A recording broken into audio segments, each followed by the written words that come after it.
Welcome to Sapa, nestled in Vietnam's northern highlands. Here, the mountains rise above the clouds, and life moves to the rhythm of the land. Have you ever seen a place that just makes you stop? I mean, really stop. You put down your phone, you forget about everything else, you just look. Well, hello Sapa. This place is a dream. Imagine mountains rolling on forever, like giant green waves frozen in time. And the clouds. They don't just float above you here. No, they wrap around you like a soft, cool blanket. For generations, ethnic minority communities have carved terraces into these hillsides, shaping a landscape both functional and breathtakingly beautiful. All around me, these incredible rice terraces cascaded down the hillsides, each step a different shade of green, bright electric new shoots, deep emerald mature rice. The light here does something special. In the morning, the sun breaks through the mist and paints everything gold. It's a painting that's real.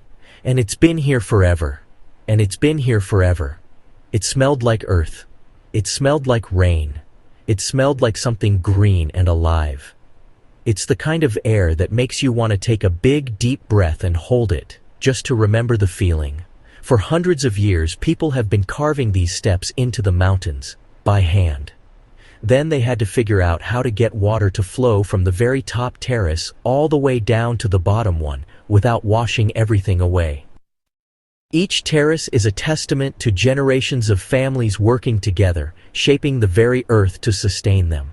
There are festivals to celebrate a good harvest, and rituals to pray for a bountiful one. It's a beautiful dance between humanity and nature, and the result is this breathtaking landscape. It's history that you can see and touch. It's art, but it's also life. The rice grown here is the heart of the community. So who are the artists behind this masterpiece? Well, they are the ethnic minority communities of Sapa. Primarily, you have the Hmong people, and the Red Dao, and also the Tay, the Gi, and the Jia Pho. They are farmers, artisans, and storytellers. You might see a Hmong woman skillfully embroidering a piece of cloth, her fingers moving with a practiced grace that's been passed down through generations. Each pattern tells a story, representing family, nature, or spiritual beliefs. It's a labor of love, a symbol of their identity and their skill. The markets are the beating heart of Sapa. People from different villages gather to trade, to socialize, and to catch up on the news. Their lives are woven into the fabric of the mountains. There are festivals to celebrate a good harvest, and rituals to pray for a bountiful one. They welcome you into their villages and share a piece of their world with you. It's about connection. They have preserved their heritage with such pride and resilience. They are the ones who have shaped this land, and in turn, the land has shaped them. And I feel so lucky to be here, to see it, and to learn. Okay, adventure time. Phan Xipan Mountain. They call it the roof of Indochina for a reason. Standing at 3,143 meters, it's the highest peak in Vietnam, Laos, and Cambodia combined. It's a giant, a majestic, cloud-piercing giant, just waiting to be explored. For years, climbing this mountain was a serious undertaking, a multi-day trek for only the most experienced hikers. But guess what? Now, there's another way to get to the top. A cable car. It's a world record-holding marvel of engineering. The journey up is an adventure in itself. You step into the cabin and whoosh, you're gliding silently up, up, up, over the entire Muang Hoa Valley. The cable car punches right through the misty blanket, and suddenly you're in a sea of white.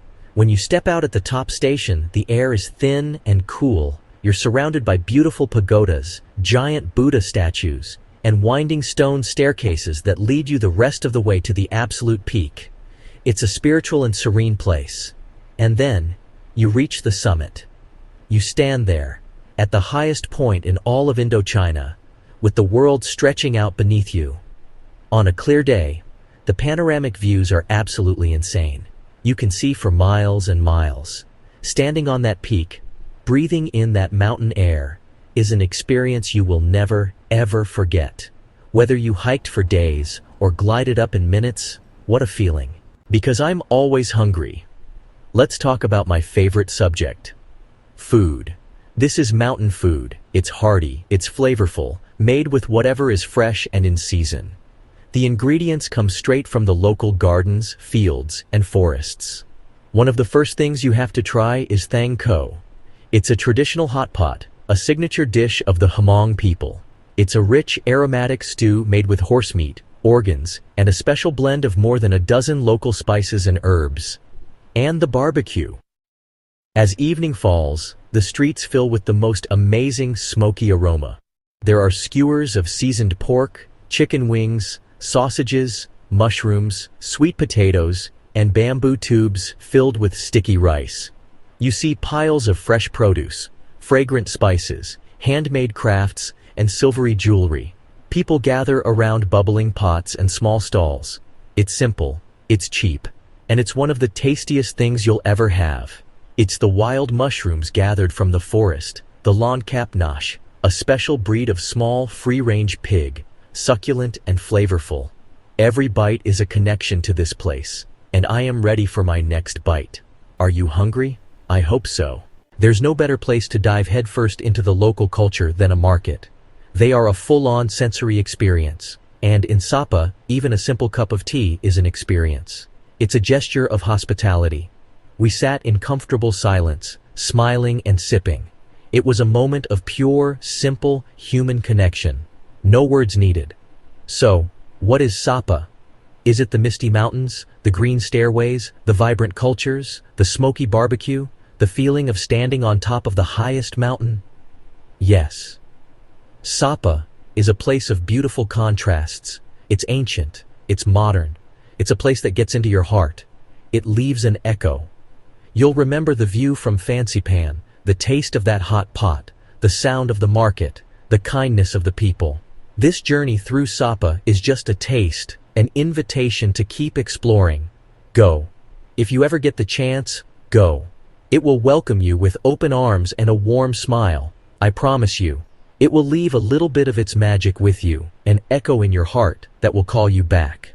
Join us next as we continue our journey across Vietnam.